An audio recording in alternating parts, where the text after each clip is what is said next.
Salut, c'est Pierre Martin. Sur cette chaîne, je partage ma passion pour les voitures avec des essais, des astuces et des conseils d'entretien. Revenons donc au sujet de la vidéo.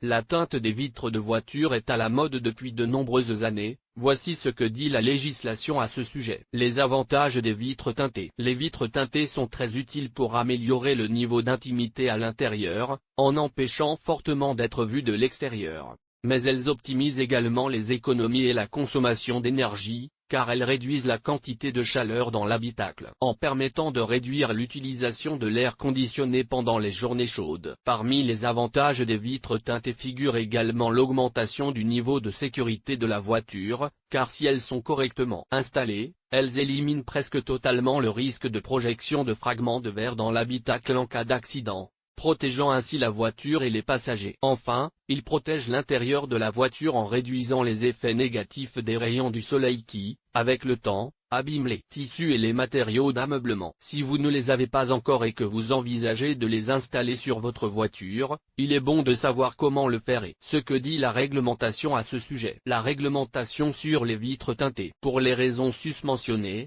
les vitres teintées sont une option populaire pour les voitures de tout niveau. Ceux qui n'y ont pas pensé lors de l'achat de leur voiture peuvent envisager d'installer un film spécial pour les vitres teintées. Mais ne sous-estimez pas les réglementations en vigueur. En effet, procéder à la teinte des vitres avec un film est légal, mais seulement si l'on achète un produit homologué et certifié dans l'un des pays de l'UE, circulaire Prot. N-1680 M360 du ministère des Infrastructures et des Transports. Dans ce cas, en se référant aux lois sur la libre circulation des marchandises et aux accords de l'UE, l'Italie ne peut pas en interdire l'utilisation ou l'installation. Pour appliquer ces films, il est également nécessaire de vérifier la présence de la marque d'identification unique du fabricant, qui doit rester clairement visible même une fois qu'ils ont été installés dans la voiture. En cas de contrôle, les autorités compétentes pourront en effet vérifier la légalité du film, en demandant également de vérifier si le produit a été testé et approuvé pour ce type de verre, comme le précise le certificat d'installation délivré par l'installateur sérieux. Qu'en est-il du do-it-yourself? Dans ce cas, vous avez besoin d'un certificat du fabricant indiquant le type de verre pour lequel les films sont recommandés. Conséquences pour les films non standards. Toute irrégularité est sanctionnée par le code de la route,